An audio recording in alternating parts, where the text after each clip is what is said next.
আসসালামু আলাইকুম ওয়া রাহমাতুল্লাহি ওয়া বারাকাতুহু। গুলজার কবিরাজি চ্যানেলে আপনাদের স্বাগতম।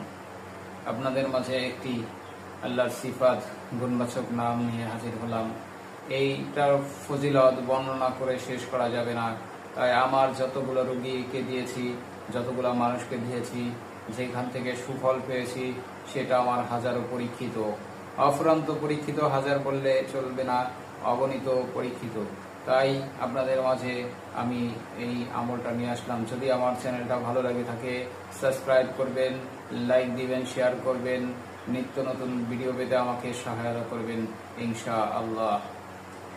যাই হোক, আমাদের মাঝে আমরা প্রতিনিয়ত ঘুম আসি, ঘুমের মধ্যে নানান রঙে বিরঙের স্বপ্ন দেখি। এই স্বপ্নের মাধ্যমে শয়তান আমাদের কিছু স্বপ্ন দেখায়, আল্লাহর তরফ থেকে কিছু স্বপ্ন আসে, ওলি আল্লাহর তরফ থেকে কিছু স্বপ্ন আসে। তাই যাই হোক, আমাদের এই শয়তান যেই স্বপ্নগুলো দেখায় সেই স্বপ্নের মাধ্যমে অনেক রঙে বিরঙের স্বপ্ন দেখি, আজে বাজে স্বপ্ন দেখি। সেই স্বপ্নের মাধ্যমে আপনাদের স্বপ্নে এর মধ্যে স্বপ্ন দোষ হয়। এই স্বপ্ন দোষ থেকে কোনো মতে ভালো করতে পারছেন না, আপনার যৌন সমস্যা আছে, আপনি যে কোনো শারীরিক কারণে যৌন সমস্যা হয়ে গেছে, আপনি সেইখান থেকে পরিত্রাণ পাওয়ার জন্য, ভালো হওয়ার জন্য আল্লাহর এই একটা সিফাতই যথেষ্ট।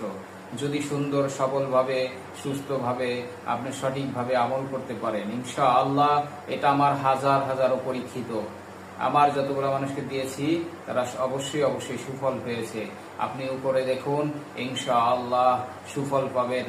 তাই যাদের যৌন সমস্যা আছে তারা মাগরিবের নামাজের সময় ইয়া কুদ্দুসু এভাবে 11 বার কর গুনে গুনে পড়বেন। এরপরে ফজরের নামাজের পরে 11 বার ইয়া কুদ্দুসু পড়বেন।